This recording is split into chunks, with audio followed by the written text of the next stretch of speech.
السلام علیکم ورحمۃ اللہ وبرکاتہ۔ فضائل تبلیغ۔ بسم اللہ الرحمن الرحیم۔ حدیث شریف میں آیا ہے کہ حضرت عائشہ رضی اللہ عنہا فرماتی ہیں کہ نبی اکرم صلی اللہ علیہ وسلم ایک مرتبہ دولت قدح پر تشریف لائے تو میں نے چہرے انور پر ایک خاص اثر دیکھ کر محسوس کیا کہ کوئی اہم بات پیش آئی ہے۔ حضور صلی اللہ علیہ وسلم نے کسی سے کچھ بات چیت نہیں فرمائی اور وضو فرما کر مسجد میں تشریف لے گئے۔ میں حجرے کی دیوار سے لگ کر سننے کھڑی ہو گئی کہ کیا ارشاد فرماتے ہیں۔ حضور صلی اللہ علیہ وسلم ممبر پر تشریف فرمائے اور حمد و ثنا کے بعد ارشاد فرمایا، لوگوں، اللہ تعالیٰ کا ارشاد ہے کہ امر بالمعروف اور نہی عن المنکر کرتے رہو۔ مبادہ وہ وقت آ جائے کہ تم دعا مانگو اور قبول نہ ہو، تم سوال کرو اور سوال پورا نہ کیا جائے،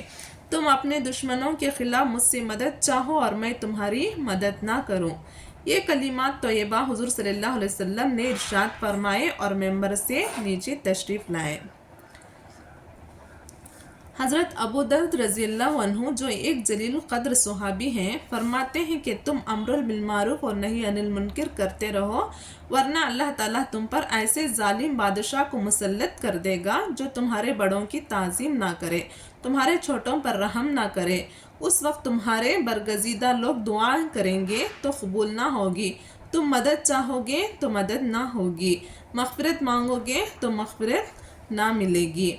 خود حق جل جلالہ کا ارشاد ہے، اے ایمان والوں، اگر تم اللہ کی مدد کرو گے وہ تمہاری مدد کرے گا اور دشمنوں کے مقابلے میں تمہارے قدم جما دے گا۔ دوسری جگہ ارشاد ہے، اگر اللہ تعالیٰ شانہ تمہاری مدد کریں تو کوئی شخص تم پر غالب نہیں آ سکتا، اور اگر وہ تمہاری مدد نہ کرے تو پھر کون شخص ہے جو تمہاری مدد کر سکتا ہے، اور صرف اللہ تبارک و تعالیٰ ہی پر ایمان والوں کی اعتماد رکھنا چاہیے۔ در منصور میں بروایت ترمذی وغیرہ حضرات حذیفہ رضی اللہ عنہ سے نقل کیا ہے کہ حضور اقدس صلی اللہ علیہ وسلم نے قسم کھا کر ارشاد فرمایا ہے کہ تم لوگ امر بالمعروف اور نہی عن المنکر کرتے رہو، ورنہ اللہ جل جلالہ اپنا عذاب تم پر مسلط کر دیں گے، پھر تم دعا بھی مانگو گے تو قبول نہ ہوگی۔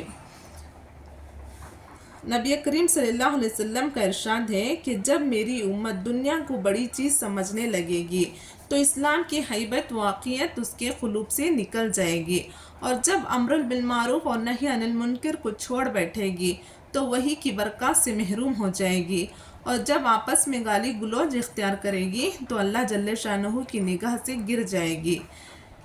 اے بہی خواہن قوم، ترقی اسلام اور ترقی مسلمین کے لیے ہر شخص کوشاں اور سائی ہے، لیکن جو اسباب اس کے لیے اختیار کیے جا رہے ہیں وہ تنزل کی طرف لے جانے والے ہیں۔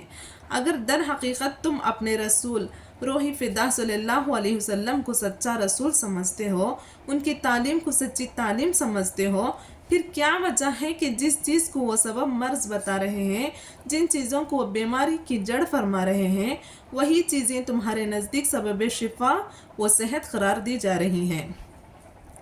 نبی کریم صلی اللہ علیہ وسلم کا ارشاد ہے کہ کوئی شخص اس وقت تک مسلمان نہیں ہو سکتا جب تک کہ اس کی خواہش اس دین کے تابع نہ ہو جائے جس کو میں لے کر آیا ہوں،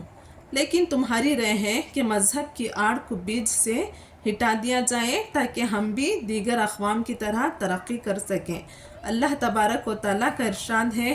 جو شخص آخرت کی کھیتی کا طالب ہو ہم اس کی کھیتی میں ترقی دیں گے، اور جو دنیا کی کھیتی کا طالب ہو ہم اس کو کچھ دنیا دے دیں گے، اور آخرت میں اس کا حصہ کچھ نہیں ہوگا۔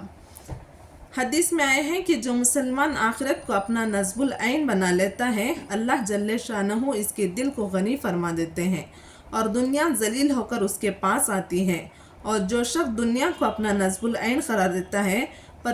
پریشانیوں میں مبتلا ہوتا ہے، اور دنیا میں سے جتنا حصہ مقدر ہو چکا ہے اس سے زیادہ ملتا ہی نہیں۔ اللہ تعالیٰ ہم سب کو نبی کریم صلی اللہ علیہ وسلم کی دکھائے ہوئے راستوں پر اور نبی صلی اللہ علیہ وسلم کی سنتوں پر چلنے کی نیک توفیق عطا فرمائے۔ اللہ تعالیٰ ہم سب کو اپنے حفظ و امان میں رکھے، آمین، جزاک اللہ۔